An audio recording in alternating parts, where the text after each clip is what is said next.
আসসালামু আলাইকুম রহমতুল্লাহি বারাকাতুহ।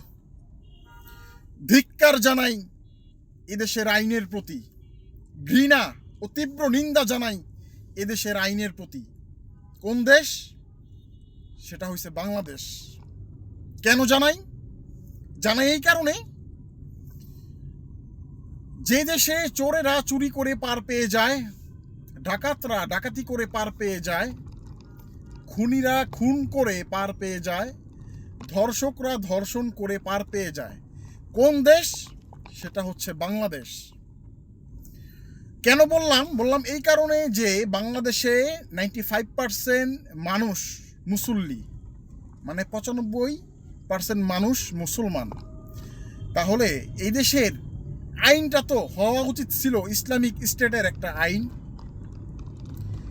এই দেশে যদি ইসলামিক স্টেটের একটা আইন থাকতো বা আইন করতো সংসদে, তাহলে এই দেশে কখনোই অকারণ খুন, ডাকাতি, আহাজারি, ধর্ষণ, চুরি, ডাকাতি কিচ্ছু হইতো না। কেন হইতো না? যদি এই দেশটাতে ইসলামিক স্টেটের একটা আইন সংসদে পাশ হইতো, ইসলামিক আইন, কোরআনের আইন, তাহলে এই দেশে কোনো অকারণ হইতো না, কোনো দুর্নীতিও হইতো না। এই জন্য তীব্র প্রতিবাদ ও নিন্দা জানাই এই বাংলাদেশের আইনের প্রতি। আমরা সকলেই দোয়া করি যাতে খুব শীঘ্রই এই বাংলাদেশের আইনটা কোরআনের একটা আইনে পরিণত হয়, ইসলামিক একটা আইনে পরিণত হয়। সবাই আমরা সেই দোয়া করি।